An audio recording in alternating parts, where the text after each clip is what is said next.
Então, nós também podemos fazer operações em lista. Então, operações aqui somente não são, além das operações comuns das sequências, nós podemos fazer operações em listas. Só podemos fazer operações em lista porque listas são uma sequência mutável. O que é lembra que eu falei mutável? Porque eu posso mudar os valores dentro da minha sequência.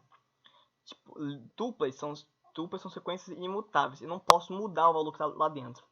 Então aqui eu tenho uma sequência de valores, itens 45, 81, 13, 30, 45, 98, e eu vou mudar a posição 0. Então vou mudar itens 0, então vou mudar o valor na posição 0 de itens para 35. Veja que agora eu tenho, mudei, antes era 45, virou 35. Nós podemos mudar os valores dentro de um fatiamento. Eu posso fatiar minha lista, então eu vou fatiar minha lista aqui, eu vou fatiar do 2, o 2, o 3 e o 4 da minha lista. Vou mudar e vou atribuir a essas posições 2, 3 e 4 essa outra sequência. Então cada um valor vai ocupar. O 28 vai ocupar a posição 2, 79 vai ocupar a posição 3, 92 vai ocupar a posição 4. Veja aqui agora, ó, eu tenho 45, né? 81, 13, não, agora 28, 79, 92, volta aqui para 98. Eu mudei essas 3 posições aqui. Eu posso mudar uma só posição, posso mudar uma sequência de uma parte, né? Opções. Então eu posso deletar, eu posso deletar uma parte da minha sequência. Simplesmente posso excluir aqueles objetos dentro da minha sequência, diminuindo a minha lista, né, caso, minha sequência não, minha lista. Então eu vou deletar as posições 13, 20, 45 da minha lista, usando del e colocando fatiamento. A estrutura de delete é del. Então, veja aqui agora, ó, eu deletei 13, 20, 45 e 98 não foi deletado.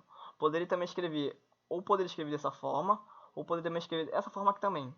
Itens, o fatiamento do que eu quero fazer, né? E atribuir esse fatiamento, isso aqui, uma colchete vazio. Então eu vou botar, isso também é a mesma coisa que usar esse código aqui de deletar. Como eu falei, eu posso fazer fatiamento e eu posso fazer fatiamento pulando valores, né? Então vou iniciar no 0, para no 6. Lembre-se que a posição é 0, 1, 2, 3, 4, 5. Ou seja, 6 ele vai ser para no 5.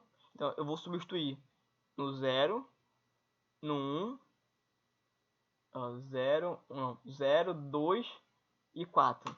A posição 0, 2 e 4 eu vou substituir por 28, 79, 92 consecutivamente. Veja aqui, ó, 28 entrou em 45. Depois vem 81. Depois para vir 13 veio 79. Depois 20. 45, não, 45 virou 92. E o resto veio 98. Então eu posso fazer essa minha mudança, né? Essa substituição, usando também o fatiamento com passos. E eu posso deletar da mesma forma, usando fatiamentos com passos. Del e o fatiamento que eu quero deletar. As partes da minha sequência, da minha lista que eu quero deletar.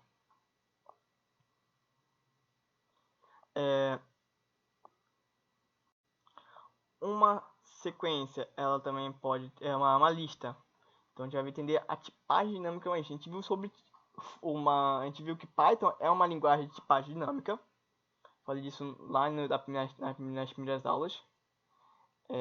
Aqui eu falei aqui na aula manipulação de variável, onde eu posso mudar no decorrer do programa os valores os quais as variáveis recebem. Então x era igual, o x recebia 10. Eu poderia depois no programa dizer que x recebe, eu atribuo a x, né, outro valor, 20. Eu posso fazer isso no programa. Da mesma forma que eu posso também mudar no decorrer do programa uma sequência. Então a gente vai ver a consequência de ser uma tipagem dinâmica em uma lista. Isso é um cuidado, né? Mas não é somente uma ideia, não é somente um conteúdo, é mais um cuidado também que se devem ter com trabalhar com lista.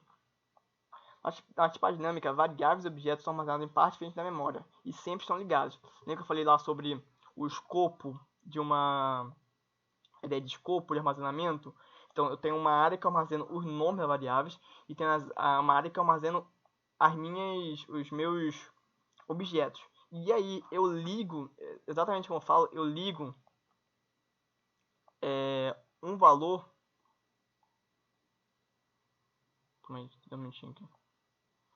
Tá. Eu ligo um nome a um objeto.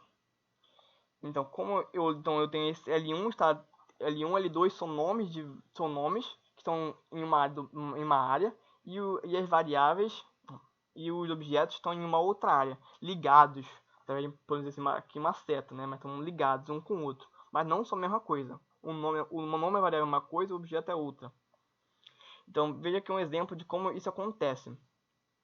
As variáveis sempre são ligadas a um objeto, nunca a outra variável.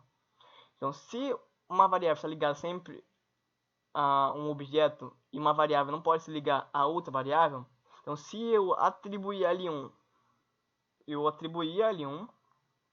no caso, essa minha lista aqui, 33, 86, 97.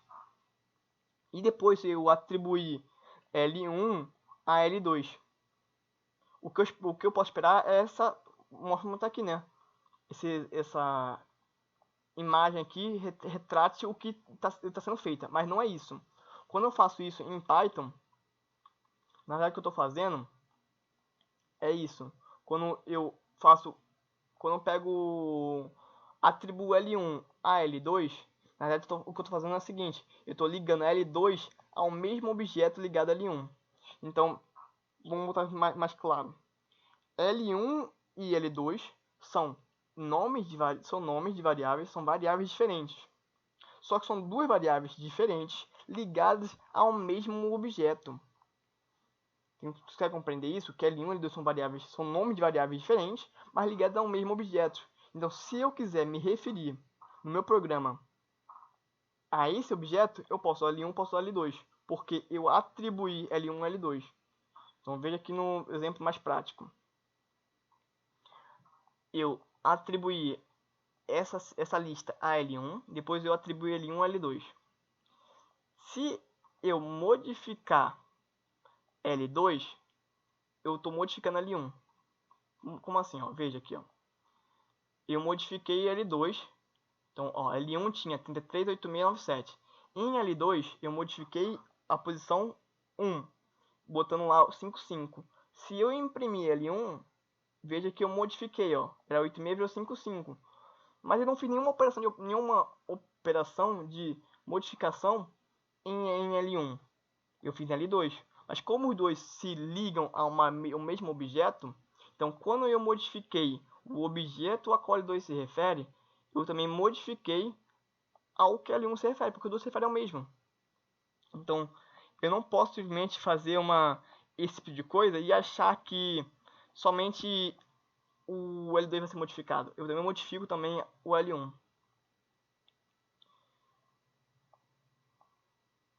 Veja que o mesmo também ocorre se a gente modificar somente L1. Se eu modificar em L1, L2 também é modificado.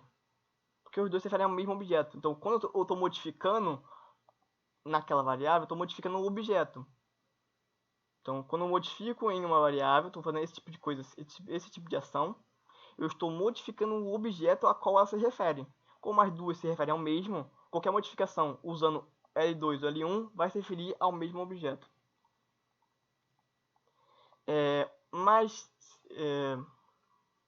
se eu fizer, eu posso fazer a seguinte coisa então: se eu atribuir L1 uma sequência, atribuir ela uma lista, depois atribuir L1 a L2, então L2 e L1 vão estar conectados na mesma lista. Agora, eu modificar a qual lista L1 está atribuindo, veja que eu não modifico L2, porque essa lista aqui, na verdade, é uma nova atribuição L1. Então, L1 se refere a uma lista, L2 está referindo agora a outra. Essa é o resultado da tipagem dinâmica. Eu posso atribuir a uma variável um outro objeto, independente do momento que eu quiser. E nesse caso não atrapalha nem um pouco o que foi atribuído a L2. Então, meio que assim, eu fiz uma cópia dessa sequência em L2 e depois modifiquei L1. Modifiquei o objeto a qual L1 está se referindo. Isso que a gente fala sobre essa coisa de atribuir o objeto a qual uma variável se refere a uma outra variável, né? Que é esse ato aqui, né? Atribuir uma L1, L2, né? Eu atribuir um objeto a qual L1 se refere a uma outra variável L2, é o que a gente chama de shallow copy, então uma cópia rasa. Eu fiz uma cópia rasa daquele objeto a uma outra variável.